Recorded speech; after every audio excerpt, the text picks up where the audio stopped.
to this week's Facts of Fishing FYI. I've got some really exciting news. I just ran into Jay Leno, and he said in a few years I can have the Tonight Show. What do you mean? Of course he's gonna give it to me. He told me he'd give it to me.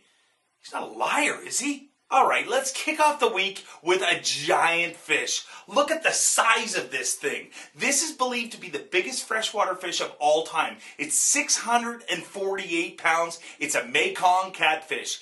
And anglers in northern Taiwan caught this bad boy, and it's a record. And it's incredible. I know what you're thinking. What happened with it afterwards? As far as the story goes, they're saying that they made every effort to let it go.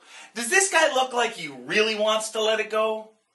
You know, as soon as that fish came in, this guy was thinking, lunchtime! Fantasy fishing. That's right, FLW announced their fantasy fishing for the year. And you know what? The fantasy is officially over. And a fantasy is exactly what it's been. Are you kidding me? Last year they gave out $1 million for the overall winner and $100,000 for every tournament. Doesn't that sound familiar? That's almost exactly what the FLW's been paying to some of the best bass anglers in the world for actually winning the tournament. So you're telling me it's fair that, you don't have to put gas in your boat. You don't have to go out and become one of the best anglers in the world.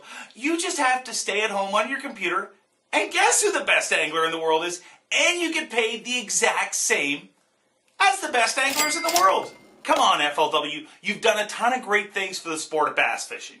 But fantasy fishing was a fantasy from the get-go. Paying that kind of money to people that are sitting at home is outrageous. And I can't believe that the FLW anglers didn't kick up a bigger stink. Don't get me wrong, I understand the theory behind it. We're going to get people excited about the sport of bass fishing. And we're going to be in the Wall Street Journal and all those great things. Yeah, that all makes sense. But it would have made a lot more sense if we had gone with the paybacks that you're going with this year from the get-go. First place will be getting $50,000, and each tournament will pay out $5,000. That seems pretty good to me. Pretty reasonable. I mean, that's a pretty good payday, don't you think? Last but not least, I want to talk about our great sport of fishing. Yeah. All over websites I'm reading, what are we going to do? The sport of fishing's in big trouble, and we need to find out a way to inspire the next generation to get out there and go fishing. What are we gonna do?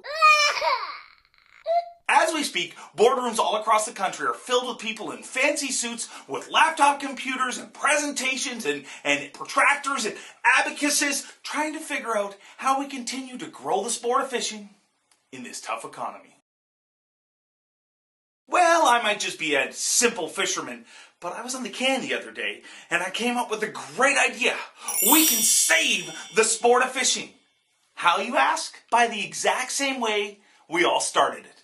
Go fishing. That's right, I said go fishing. Let me explain to you what I mean. Let's take, Canada and the United States. In our two countries, we have roughly 68 million anglers. That's 68 million people that already are fishing. Together, we can fix this problem in 3 weeks. That's right, I said it, 3 weeks. The best part about it is while we're fixing the sport, we're going to be doing what we want to do, and that's go fishing. Here's how it works. Week 1, let's call it Saturday morning. You wake up, and rather than hooking up with Bill, Bob, Sally, Sherry, or whoever your normal fishing buddy is, call a total stranger. I don't care whether it's your paper boy, your real estate agent, a lawyer, a doctor, anybody. Grab them and take them fishing. Because no matter how many times I've taken a new person fishing, one thing I realize is as soon as you catch a fish, they're hooked. For all the people I've ever taken fishing for the first time, as soon as they catch a fish, they love it.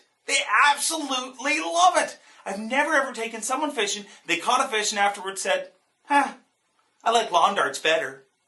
So right there, after 1 week, our 68 million anglers all of a sudden becomes 136 million anglers.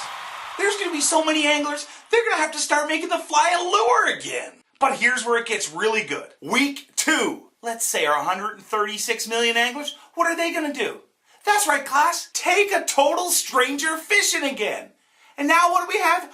272 million anglers. All for just taking a stranger fishing. It's called growing the sport. All right, now it's week 3.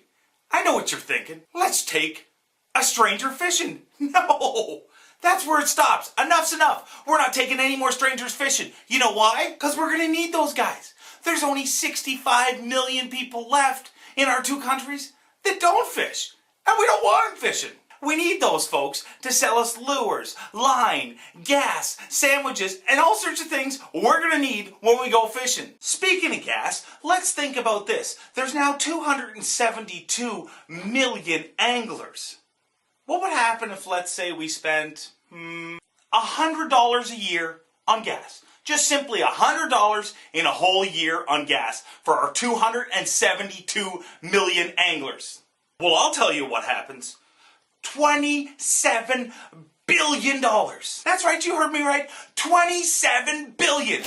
All because we took someone fishing. Not only can we secure the future of the sport of fishing, we can fix the bad economy. All that for sharing the sport of fishing. So no matter what you do this year, take somebody new fishing and share the sport. Till next time, I gotta go to the can and think up another idea.